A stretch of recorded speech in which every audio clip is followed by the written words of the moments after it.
तो व्यूअर्स, आपको इस चीज का इल्म है कि बॉडी में एक ऐसा केमिकल प्रोसेस है जिसके खराब होने से बॉडी के मुख्तलिफ फंक्शन के 200 ऑन ऑफ बटन खराब हो जाते हैं। तो वीडियो के एंड पे मुलाजा फरमाइए कि वो प्रोसेस कौन सा है और कौन से फैक्टर उसको अफेक्ट करते हैं। डॉक्टर साहब, तो ये सही नहीं रहती, क्या खाएं? डॉक्टर साहब, कमजोरी के लिए कोई फूड सप्लीमेंट की तजवीज कर। डॉक्टर साहब, कोई ऐसी दवा दें जो मोटापा कम हो जाए, पेट अंदर चले जाए। बिल्कुल गलत सवाल। हमेशा गलत बंदे से गलत मौके पे गलत सवाल करते हैं। ये सवाल हम उस वक्त करते हैं जब हम किसी बीमारी के सिलसिले में अपने जीपी से या कंसल्टेंट से अपॉइंटमेंट लेते हैं। कितने बंदे हमें से वफ होती हैं जो सेहत की हालत में अपने डॉक्टर से अपने रूटीन टेस्ट एडवाइस करवाते हैं और अपने डाइटिशियन को विजिट करते हैं। बहुत कम लोग होंगे। इससे पहले कि हम डाइट्स का जिक्र करें, डाइट्स प्लान का जिक्र करें, जरा ये ओल्ड मैन सेइंग तो सुनिएगा। ओ गई जवानी हाथ नहीं आंदी, चाहे लाख खुराकां खाइए। It's very serious old man saying. How to cope with it? We'll have to do an organized effort, some serious and deep thinking. We'll have to put some serious effort into it. इसके लिए हमें जी cellular level के ऊपर जाना पड़ेगा, हमें molecular level पे जाना पड़ेगा, हमें बायोकेमिस्ट्री देखनी पड़ेगी। एजिंग का प्रोसेस कहाँ पे कंट्रोल होता है जिसमें, और कौन कौन से फैक्टर इसके ऊपर इफेक्ट करते हैं। जो उसको पॉजिटिवली इफेक्ट करते हैं उनको अडॉप्ट करना पड़ेगा, जो नेगेटिवली इफेक्ट करते हैं उनको अवॉइड करना पड़ेगा। बड़े लंबे एक्सपीरियंस के बाद 3 डाइट प्लान आपके पास लेके आया। प्लान ए, प्लान बी और प्लान सी। प्लान ए और प्लान सी के लिए एजुकेटेड होना जरूरी है, टेलीफोन आपके पास होना जरूरी है, आपके पास इंटरनेट पैकेज जरूरी है, आपको कैलकुलेशन आती होनी चाहिए।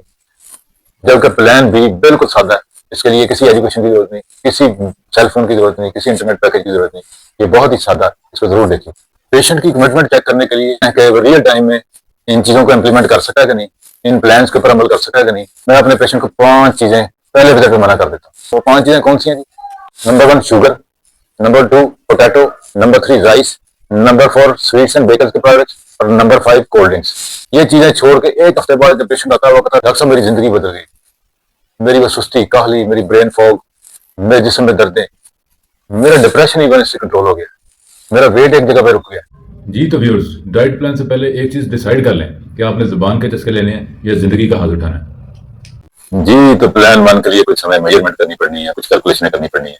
तो get ready for that. Abdominal girth measure करते हैं जी। फर्स्ट चीज है जी एब्डोमिनल गर्थ। कैसे मेजर करनी है? इंची टेप है, दर्जियों वाली जो इंची टेप होती है, मेजरिंग टेप। सीधे खड़े हो जाना जी, पाँव साथ जोड़ के। ये बेली बटन है, इसके जस्ट ऊपर, हम लाइकस इसको कहते हैं हम, बेली बटन, इसके जस्ट ऊपर आपने horizontal to the table, horizontal to the floor, पेट को ढीला छोड़ें और ये मेजर करें। ये 34 है, ये 34 मेरी एब्डोमिनल गर्थ है जी। अपनी अपनी एब्डोमिनल गर्थ मेजर करें, बिल्कुल पेट ढीला छोड़ के जी। तो एब्डोमिनल गर्थ का तजिया कर लेते हैं। मेल में 37 इंचेस और फीमेल में 31.5। अगर इससे बिलो है दोनों का तो ये ठीक है। तो अगर इससे अबव है तो ओबेसिटी में वो सारे रिस्क फैक्टर्स को हैं जो कि ओबेसिटी वाले को होते हैं। जो एब्डोमिनल फैट है जी, visceral fat, major risk factor है डायबिटीज के लिए और हाइपरटेंशन के लिए और स्ट्रोक और सीवीए के लिए और बेशुमार और बीमारियों के लिए भी रिस्क फैक्टर है। एब्डोमिनल गर्थ से ज्यादा सेंसिटिव है जो waist to height ratio. Waist अगर मैं ऊपर रखूँ 34 और 69 इंचेस मेरी हाइट है तो मेरी बनता 0.49। तो ये 0.5 से नीचे होने चाहिए, यानी आपकी हाइट से हाफ से कम होनी चाहिए। ये नेक्स्ट आ गया जी बॉडी मास इंडेक्स यानी बीएमआई। आपकी हाइट के मुताबिक आप अंडर वेट है या आपका वेट ठीक है या ओबेसिटी में आपका आता है। बीएमआई कैलकुलेटर निकालें गूगल से। ये वेट मांगेगा जी आपका पाउंड्स में, तो आपने निकाला जी केजी में वेट मेरा 70 है तो मैं 2.2 से मल्टीप्लाई करूंगा तो पाउंड्स में आ जाएगा। Divided by height in inches मांगी है जी 69 की, इसका स्क्वायर लेंगे 69 इंटू 69 तो कैलकुलेट करेंगे जी। तो मेरा आया 22.7। ये हेल्दी रेंज में जी। अगर ये 18 से 18.5 टू 24.9 है तो ये नॉर्मल है जी, हेल्दी है। अगर ये 25 से 30 है तो ये ओवरवेट है। अगर 30 से अबव है तो ये ओबेसिटी में यानी मोटापे में आ जाते हैं। तो मोटापे के सारे रिस्क फैक्टर जो मैंने पहले उसमें एब्डोमिनल गर्थ में आपको बताया वही सारे रिस्क फैक्टर इसके लिए। तो 24.9 से नीचे इसको रखना है जी, 25 से, या रफली कह लें कि 25 से नीचे रखना है आपने अपना बीएमआई। गूगल को कमांड दें जी कैलोरी कैलकुलेटर की। कैलोरी कैलकुलेटर आपने निकाल लिया, इसके अंदर एज मांगेगा, अपनी एज लिखें जी ईयर्स में, और इसके अलावा वो हाइट मांगेगा सेंटीमीटर में। तो आपने निकाली इंचेस में, तो इसको 2.5 से मल्टीप्लाई कीजिएगा। 2.5 से मल्टीप्लाई करें जी आपकी हाइट इन सेंटीमीटर आ जाएगी। और इसके अलावा वेट इन केजी मांग रहा जी, एक्टिविटी मांग रहा जी, वीकली आप कितनी मरतबा एक्सरसाइज करते हैं, कितनी वॉक करते हैं और कितनी स्टेनवर्स करते हैं, वो कितनी हार्ड एक्सरसाइज करते हैं, तो वो आप उसको ऑप्शन दबाएं तो आपकी कैलोरी चार्ट डेली रिक्वायरमेंट जो कैलोरीज की वो निकाल देगा। It's so simple. तो मेरी इसने निकाली जी 4555, यानी 4555 निकाली जी डेली कैलोरीज, क्योंकि मेरी एक्टिविटी लेवल मेरी एक्सरसाइज ज्यादा है, डेली कैलोरीज मेरी थोड़ी सी ज्यादा उसने निकाली। तो अगर मैं वेट मेंटेन करना चाहूंगा तो मैं इतनी कैलोरीज, इतनी एक्सरसाइज, इतनी कैलोरीज रोज लूंगा जो इसने निकाल ली है। अगर मैं कम करना चाहूँ तो मैं 4200 कैलोरीज डेली लूंगा। और अगर मैं चाहूँ कि बहुत ज्यादा रैपिडली मेरा वेट फॉल करे, तो वीकली 1 kg फॉल करे, तो मैं इसको 3500 कैलोरीज पे ले आऊंगा। तो अपनी एक्टिविटी के मुताबिक अपना आप वेट रखना चाहते हैं उसके मुताबिक आप कैलकुलेट कर। अब कैलकुलेटर अपने पास रखना और जो चीज आप खा रहे हैं उसकी कैलोरी वैल्यू आपने गूगल से निकालते जाना कि कितनी कैलोरीज है। और एक इंपॉर्टेंट चीज आपने करनी है कि उसका ग्लाइसेमिक इंडेक्स क्या है, हर डाइट का ग्लाइसेमिक इंडेक्स, यानी उसका जब खाते हैं तो कितनी देर बाद ग्लूकोज उसका पीक करता है आपके ब्लड में, इसको कहते हैं ग्लाइसेमिक इंडेक्स। तो ये लो ग्लाइसेमिक इंडेक्स होना चाहिए। फॉर एग्जाम्पल, एक तरफ शकरकंदी पड़ी है, एक तरफ आलू पड़ा जी, sweet potato and potato. Post graduation में ये क्वेश्चन भी आता है कि अगर एक ऑप्शन दी जाए कि इन दोनों में से कौन सी चीज उठानी है, शुगर वाला पेशेंट को मस्ट है उठानी, तो शुगर वाला पेशेंट क्या चीज उठाएगा? तो वो स्वीट पोटैटो उठाएगा। क्यों? इसका ग्लाइसेमिक इंडेक्स लो है। इसी तरह आपने हर चीज का ग्लाइसेमिक इंडेक्स जरूर नोट करना है। जिसका लो वो खा ले, जिसका हाई है वो उसको छोड़ दे। अच्छा, एक और चीज आपने करनी है, जितनी चीजें मैं अच्छी बताऊं, जितने फल सब्जियां, जो चीज मैं बताऊं, वो सारा कुछ आपने इसी कैलोरी चार्ट के अंदर रह के करना है। उनकी कैलोरीज आपने ऐड करनी है। ये नहीं कि 4555 आप कैलोरीज ले लें और जो बाद में फल सब्जियां खानी वो एक्स्ट्रा खाते जाएं। टोटल डेली कैलोरीज आपने पूरी करनी है अपनी। अगर आपने वेट मेंटेन कम करना है तो उसको कम कर दें, अगर ज्यादा करना है तो इंटेक ज्यादा कर लें। लो जी, प्लान बी पे आते हैं जी। बड़ा सादा जी, इसके लिए कोई ना एजुकेशन की जरूरत है, ना कैलकुलेटर की, ना इंटरनेट पैकेज की जरूरत है। इसके लिए बस आप और खाना पीना है। बस आपने अपना ज़हन बनाना है, हाथ आपने रोक लेना खाने से, कि आपने बेलगाम नहीं खाना, जहां जाना हाथ रोक के खाना, भूख छोड़ के आपने उठ जाना। क्यों? हमारा जो सोसाइटी सेंटर है जिसमें कहते हैं कि जी पेट भरने की जो इंसान को महसूस होती है कैफियत, वो थोड़ी बाद में होती है। तो अगर खाना खाते वो पेट भरने की कैफियत महसूस हो, इसका मतलब आपने बहुत ज्यादा खा लिया, तो कुछ देर बाद में महसूस होगा कि आपने शेर होके खा लिया। तो भूख अभी पड़ी हुई है तो उठ जाए। किसी महफिल में गए हैं, किसी वलीमे पे गए, किसी दावत पे गए हैं और खाना खुल गया, अब आपने एक प्लेट उठानी है जी। प्लेट उठानी है, उसको 2-3 हिस्सों में उसको तकसीम कर लेना है। एक हिस्से में आपने सलाद, आधी प्लेट के अंदर आपने सलाद भर लेना है, फ्रेश सलाद जो है, ताजा सलाद, वो आपने भरना है। और एक में आपने रोटी नान कुछ भी पड़ा हुआ है, आधी रोटी लेनी या एक रोटी ले लें। इसके साथ में 2 बोटियां सिर्फ डालनी जी, और बाकी आपने रायता वगैरह डालना थोड़ा सा। और कोल्ड ड्रिंक कोई नहीं लेनी जी। आपने पानी रख के, आप पानी उठा के आपने सादा पानी लेके साइड पे होकर बैठ जाना, लोगों की प्लेटों के ऊपर नजर नहीं रखनी आप। और जैसा कि मैंने बताया कि अभी ये सारी प्लेट आपने खत्म करके, आपको भूख लगी, थोड़ी सी स्वीट ले लें, 1 या 2 चम्मच स्वीट डिश ले लें, और इसके बाद फीकी चाय जो पी ले या हल्की चीनी डाल के चाय पी लें तो वो काफी है, उठ जाए। एक जो की है जी, मेरा दोस्त जो मेरे साथ था, जो उसको ऐसे ही उसने मेरी तरह बिल्कुल किया जी, मील प्लेट बनाई जनाब, बड़ी खा पी के। तो मैंने कहा नेक्स्ट प्रोग्राम क्या हमारा जी, क्या प्लान है जी, किधर जा रहे हैं हम? तो कहना घर चलने जाकर रोटी खाने। कुछ देहाती हमारे दोस्त, थोड़े से पढ़े लिखे दोस्त है, वो कहते जी डॉक्टर साहब सारी उम्र पट्ठे नहीं खाते जाते साढ़े तो आप कहना जी खाते पीते मरिए जी, मरना ही है, खाते पीते मरिए जी। सारी स्टेटमेंट रॉन्ग है। अगर आपने खाते पीते मरना और जो मर्जी खाना, बेलगाम खाना, तो फिर आप जंगल लोग को भूल जाए, आप फिटनेस को भूल जाए, फिर जुबान के चस्के लें, भूल जाए डाइटिंग प्लानिंग को सबको, फिर आप मोटापा, आपका पेट बाहर होगा। 99% का पेट बाहर है जी, 1% का अंदर है। अगर आप पेट अंदर अपना कर लेते हैं तो आपकी डिस्टिंक्शन हो गई ना, आप सब में नुमाया हो जाएंगे। प्लान बी में अगर आपने बहुत सारा खा ही लिया, किसी के प्रेशर में आके, किसी की देखा देखी आपने कोई खा ही लिया, तो फिर लंबा वक्फा दें, अगले खाने में लंबा वक्फा दे दें, 8-9 घंटे का, 10 घंटे 12 घंटे का वक्फा दे दें। और जितनी आपने बेहतियाती की है उसके मुताबिक आप लंबा गैप कर दें। या जो नेक्स्ट मील है वो बिल्कुल सादा सा रखें, और उसमें फाइबर डाइट ज्यादा हो, तो सादा सा हो, और उसमें कोई मुरगन चीज ना हो जी, बहुत ज्यादा कैलोरीज वाली चीज ना हो। खासतौर पे अगर रात आ रही है तो रात को कुछ थोड़ा बहुत जरूर लें। प्लान सी जी, प्लान सी उनके लिए है जो प्लान ए से बागी हो जाते हैं। वो कुछ देर उन्होंने किया, साल 6 महीने किया जी, वो उससे फेडअप हो गए जी। अब वो एजुकेटेड पर्सन, अब सारी कैलकुलेशन करके आप खाते रहे बेचारे, बड़ी मेहनतें करते रहे, लेकिन वो फेडअप हो गए हैं प्लान ए से। तो वो बिल्कुल बेलगाम नहीं उन्होंने होना, वो आ जाएंगे प्लान बी के अंदर, यानी हाथ रोक के खाना है, भूख छोड़ के खाना है, ये सारा कुछ उन्होंने, वो सारा कुछ वो जो प्लान बी में बताया उन्होंने करना है। यानी प्लान सी वाले जो है वो कभी प्लान ए पे जाएंगे, जब फेडअप होंगे तो प्लान बी में आएंगे। वो बेलगाम खाना पीना जो नहीं करेंगे, बिल्कुल वो दूसरों से बड़ा बहुत बेहतर होंगे, दूसरों से उनकी लुक यंगर होगी और उनकी फिटनेस बहुत ज्यादा होगी। दूसरों से बिल्कुल बेलगाम खाते हैं, उनके लिहाज से उनकी फिटनेस फिर भी बहुत ज्यादा प्रोमिनेंट होगी। जूनियर और सीनियर टीम दोनों के फिजियो जी डॉक्टर मुबशर मोहसिन साहब, फिटनेस को सस्टेन करने के लिए कौन सी टिप्स आप देना चाहते हैं? जंक फूड है उससे वो बिल्कुल अवॉइड करना चाहिए, कोल्ड ड्रिंक्स बिल्कुल नहीं पीने चाहिए, और बेकरी आइटम बिल्कुल नहीं लेनी है आपको। लॉन्ग टर्म फिटनेस के लिए ना जी आपको मेंटली और फिजिकली तौर पे फिट होना चाहिए। जी तो व्यूअर्स, साइकोलॉजिकल टिप्स की तरफ आते हैं। तो व्यूअर्स, लॉन्ग टर्म फिटनेस के लिए मेंटली और फिजिकली फिट होना बहुत जरूरी है। तो इसके लिए मेरा मशवरा है कि आप प्रेजेंट में रहें हमेशा, ना बहुत ज्यादा फ्यूचर की प्लानिंग करें और ना माजी का बहुत ज्यादा खंगालें। दूसरा यह कि लोगों को माफ कर दें, बेशक उनको अवॉइड करें, किसी अगर पर्पस के लिए आप किसी हिकमत के तहत उनको अवॉइड करें तो अवॉइड करें, लेकिन उनको दिल से माफ कर दें। ये बहुत बड़ा एक पॉजिटिव इम्पैक्ट डालता है आपकी साइकी के ऊपर। नेगेटिव थिंकिंग को दिल से निकाल दें। नेगेटिव थिंकिंग जो इंसान को बहुत बुरी तरह अफेक्ट करती है। मेडिटेशन का बहुत बड़ा रोल है साइकियाट्रिक इलनेस को कंट्रोल करने के लिए। इसके अलावा योगा, स्ट्रेचिंग एक्सरसाइज है, ब्रीदिंग एक्सरसाइज है। दुआ एक बहुत बड़ा हथियार है जी। जहाँ हर चीज फेल हो जाती है, दुआ काम कर देती है, तो दुआ भी जरूर करें। लेकिन अगर किसी तरह भी आप साइकियाट्रिक इलनेस के ऊपर आप अपनी विल पावर से, अपनी मेडिटेशन से, अपनी दुआ से या एक्सरसाइज से आप कंट्रोल नहीं कर पा रहे, तो अपने साइकोलॉजिस्ट से पहले विजिट करें। अगर उसके बस की बात नहीं तो फिर साइकियाट्रिस्ट को विजिट करके अपनी दवा तजवीज करवाएं। स्क्रीन टाइम कम से कम रखें। चलिए आप 5 मिरेकल फ्रूट्स सुन लें।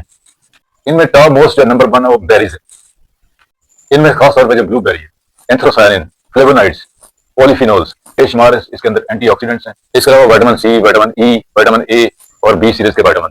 इसके अलावा फाइटोएस्ट्रोजन, पॉलीफिनोल जो है वो फाइटोएस्ट्रोजन के तौर पर एक्ट करते हैं। बेरीज जो आपका कोलेस्ट्रॉल कम करती हैं, बीपी आपका कंट्रोल करती हैं, वैस्कुलेचर को इलास्टिसिटी देती हैं। इसके अलावा ऑक्सीडेटिव स्ट्रेस जो है वो काउंटर करती हैं, आपको मेथिलेशन प्रोसेस को बेहतर करती हैं, डीएनए रिपेयर होती है, माइटोकॉन्ड्रियल रीजनरेशन होती है। Berries are top most fruit. Next wonderful fruit है जी पोमीग्रेनेट। अनार में punicalagins, ellagic acid, punicic acid, इसको जी माइटोकॉन्ड्रियल रिपेयर भी करती है जी। मल्टी सिस्टम इसका एक्शन है जी। ब्रेन के ऊपर इफेक्ट है इसका जी। कार्डियोवैस्कुलर हेल्थ के लिए बहुत जरूरी है। गैस्ट्रोइंटेस्टाइनल यानी आपके जो हाजमे का निजाम है उसके लिए बहुत जरूरी है। रिप्रोडक्टिव सिस्टम के लिए। इसके अलावा जनाब इसके स्किन के लिए बड़ा जबरदस्त। स्किन के जो कोलेजन बेहतर करता है जी, झुर्रियां वगैरह। एवोकाडो क्यों मशहूर है जी? इसमें omega fatty acid, specially omega 3 होते हैं। इसके अलावा ओलिक एसिड, पाल्मिटिक एसिड, बेशुमार antioxidants, vitamin C, vitamin E और बी सीरीज के विटामिन, स्पेशली B3। लें जी लार्ज फ्रूट वाटरमेलन। नेक्स्ट पे आता है जी 4th नंबर पे वाटरमेलन। इसका वाटर कंटेंट आपको हाइड्रेट करता है। इसके अलावा इसके अंदर ग्लूटाथायोन है जी, आपकी जिल्द पे, आपकी रंगत को निखारता है। जो सिट्रोलिन अमीनो एसिड है वो कन्वर्ट होता है नाइट्रिक ऑक्साइड में। नाइट्रिक ऑक्साइड के फायदे आपको पता है। 5th मिरेकल फ्रूट जी पपाया। पपाया के ऊपर मेरी पूरी वीडियो, मेरे चैनल पर जाके पूरी वीडियो देखिए जी। पपाया के ऊपर वंडरफुल फ्रूट। 5 वेजिटेबल्स। इनमें टॉप मोस्ट जी क्रूसीफेरस वेजिटेबल्स। इनमें ब्रोकली आ जाती है, चाइना गोभी जिसे कहते हैं। इनमें कॉलीफ्लावर, इनमें केल, पालक है, ये डार्क ग्रीन लीफी वेजिटेबल्स में, ये भी जरूर खाइएगा, मेथी भी जरूर खाइएगा। अच्छा, स्वीट पोटैटो जो शकरकंदी, इसको हम बहुत अंडररेट करते हैं। ये बहुत एक्स्ट्रा ऑर्डिनरी हेल्थ बेनिफिट्स हैं इसके। इसको भी डाइट का हिस्सा बनाए। चौथे पे जी बेल पेपर, शिमला मिर्च। और 5वें पे है ब्लू ग्रीन एलजी। जिन इलाकों में ब्लू ग्रीन एलजी पाई जाती है उनकी फिजिकल और मेंटल हेल्थ बहुत ज्यादा, और उनकी लंजेविटी और उनकी स्किन फ्रेशनेस। तो ब्लू ग्रीन एलजी अगर अवेलेबल है आपको फ्रेश, तो जरूर खाइएगा अपने डॉक्टर की हिदायत के मुताबिक। बाकी जो पंपकिन है, लेग्यूम्स है, फलियां जो, और इसके अलावा बिटर गॉर्ड जो करेला, वो भी बहुत इंपॉर्टेंट है। दूसरी काबिल जिक्र सब्जियां जो है, इनमें जो खीरा है, इनके अंदर टोमेटो है, और इसके अंदर गार्लिक और अनियन। ये जितनी भी सब्जियां आप इनको सबको खाइए। इनकी सैलड काटिए जिसके अंदर अनियन हो, जिसके अंदर टोमेटो हो, ये क्यूकम्बर यानी खीरा हो, और इसके अंदर बीट रूट डालें जी, चिकंदर डाल के, और इसके ऊपर आप लेमन छिड़क के या एप्पल साइडर विनेगर छिड़क के ये जरूर लें जी सैलड एक। नट्स के अंदर जी वॉलनट और आलमंड को अपना रूटीन बनाइए। इसके अलावा पिस्ताशियो जी, ब्राजीलियन नट्स हैं, बड़ी कॉमन चीज है पीनट जी। इसके अंदर तीनों एसेंशियल फैटी एसिड्स हैं पीनट के अंदर। सीड्स के अंदर जी फ्लैक्स सीड है, चिया सीड है, कलवंजी सीड है, सनफ्लावर सीड है और पंपकिन सीड। और खुराकों में डार्क चॉकलेट है और ग्रीन टी का इस्तेमाल जरूर करें। और शहद के बगैर तो जिक्र अधूरा जी खुराकों का। खालिस शहद जो है उसको अपनी डाइट का रूटीन बनाइए। हफ्ते में 2 दफा शहद का इस्तेमाल जरूर कीजिए। आजकल सबसे ज्यादा रिसर्च जो है प्रोबायोटिक्स के ऊपर, यानी लाइव बैक्टीरिया, जिंदा बैक्टीरिया जो है अपने अंदर हम लेके जाते हैं, उनको कहते हैं प्रोबायोटिक्स। प्रोबायोटिक कंटेनिंग फूड जरूर खाइएगा, जैसे दही है, योगर्ट जो फ्रेश योगर्ट कहते हैं। इसके अलावा जी केफर है, कम्बूचा है, किमची है, टोफू है, मिसो है, और अचार जो है, अचार हम पिकल जो है कॉमनली यूज करते हैं। अचार जितनी वैरायटी बैक्टीरिया की आपके गट के अंदर है उतने ज्यादा मेंटली और फिजिकली स्ट्रांग होंगे। इसके अलावा ये ऑटो इम्यून डिजीज से भी बचाती है जी प्रोबायोटिक्स। प्रोबायोटिक की ग़िज़ा जो है वो प्रीबायोटिक है, यानी जो फाइबर हम लेते हैं, जो खुराकें मैंने बताई हैं वेजिटेबल और फ्रूट में बताई हैं, इनमें अच्छा फाइबर भी है। तो ये अच्छा फाइबर जो है प्रीबायोटिक यानी इन बैक्टीरिया की खुराक बनता है जी। तो फैट्स कौन कौन सी खाएं और कौन कौन सी अवॉइड करें? अनसैचुरेटेड फैट्स, मोनो अनसैचुरेटेड और पॉली अनसैचुरेटेड फैट आपने लेनी है। वो कहां से मिलेगी? गुड फैट जो आपको मिलेगी जी ऑलिव ऑयल से, कनोला ऑयल से, फ्लैक्स सीड और वॉलनट ऑयल से। लेटेस्ट रिसर्च ये भी कहती है जी इन मॉडरेशन आप मक्खन और देसी घी भी ले सकते हैं। जिन फैट से आपने बचना है वो ट्रांस फैट है और सैचुरेटेड फैट है। ये फैट कहाँ पाई जाती है? ट्रांस फैट आपको जितने भी स्टोर्ड प्रिजर्व प्रोडक्ट्स हैं, बेक्ड हो या फ्रोजन आइटम है, इनके अंदर जो फैट पाई जाती है वो ट्रांस फैट है जी। मेजर रिस्क फैक्टर है कार्डियोवास्कुलर डिजीज का, तो ट्रांस फैट से बचिए। दूसरी सैचुरेटेड फैट कहाँ जी, जो मीट के साथ फैट होती है, चर्बी वगैरह होती है। Last but not the least, अपना मसल मास इंक्रीज कीजिए जिम करके, प्रोटीन इंटेक ज्यादा कीजिए। डेली प्रोटीन रिक्वायरमेंट अब आपकी 1.2 to 2 ग्राम पर KG of body weight per day depending upon your activity. Good source of protein रखें जी, एग्स, फिश, चिकन, इसके अलावा दालें, लेग्यूम्स, नट्स और सीड्स से पूरी करें कमी। ये तो जिक्र करते हैं उस प्रोसेस का, उस केमिकल रिएक्शन का, जिसके खराब होने से 200 ऑन ऑफ बटन हमारे अंदर बॉडी के अंदर खराब हो जाते हैं। इससे पहले मैं आपको बताऊं कि एजिंग का प्रोसेस 3 जगह पर कंट्रोल होता है जी। एक तो क्रोमोसोम के एंड पे जो कैपिंग होती है टेलोमेयर की, उसके ऊपर एक एंजाइम काम करता है टेलोमेरेज। हमारी जो डाइट है, हमारी एक्टिविटी है, हमारा स्लीप पैटर्न है, हमारी मेंटल स्टेट है, ये सारी की सारी इसके ऊपर एनवायरमेंटल फैक्टर्स हैं, केमिकल है, पोल्यूशन है, और जो हम ड्रग्स वगैरह लेते हैं वो सारे इसके ऊपर अफेक्ट करते हैं। टेलोमेरेज एक्टिविटी जितनी ज्यादा होगी उतना ही हमारी डीएनए रिपेयर होगी, उतनी डीएनए शॉर्टनिंग से बचेगा, उतनी ही हमारी लॉन्जेविटी इंश्योर होगी। सेकंड प्रोसेस है जी ऑक्सीडेटिव स्ट्रेस के अंदर, और डिफरेंट जो हम एक्टिविटीज करते हैं, हमारा लाइफस्टाइल और केमिकल एक्सपोजर और बाकी चीजें जो एनवायरमेंटल फैक्टर्स हैं, और ये सारी चीजें बाद सेल के ऊपर असर करके ऑक्सीडेटिव स्ट्रेस खास तौर पे हमारे सेल को सेनेसेंट सेल बना देते हैं। सेनेसेंट सेल वो होते हैं जैसे माशरे के बिगड़े हुए अपराध कि ना तो वो मरते हैं और उल्टे काम उन्होंने जरूर करने हैं।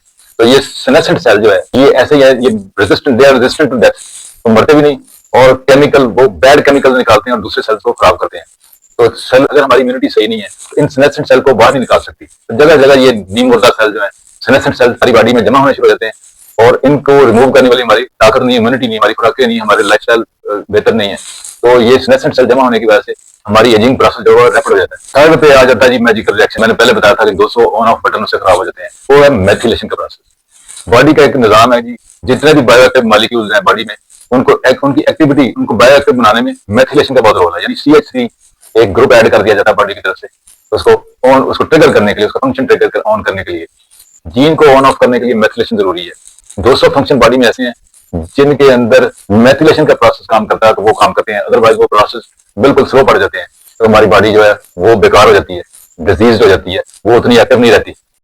तो इस मेथिलेशन को प्रोसेस को कैसे हम कंट्रोल कर सकते हैं? तो इस मेथिलेशन को बेहतर बनाने के लिए हमें अपनी एक्सरसाइज रूटीन प्लान करनी पड़ेगी, हमें अपनी डाइटरी हैबिट्स जो है हेल्दी डाइट लेनी पड़ेगी, हमें अपना स्लीप पैटर्न बेहतर करना पड़ेगा, हमें अपनी सोच बेहतर करनी पड़ेगी, हमें केमिकल एक्सपोजर यानी पोल्यूशन से एक्सपोजर उससे बचना पड़ेगा, ये स्मोक वगैरह से, हमें हाइड्रेट रहना पड़ेगा, हमें सिगरेट स्मोकिंग बंद करनी पड़नी है, अल्कोहल यूज कर रहे हैं वो स्टॉप करना पड़ेगा, इसके अलावा कोई ड्रग अब यूज कर रहे हैं तो उसको बंद करना पड़ेगा।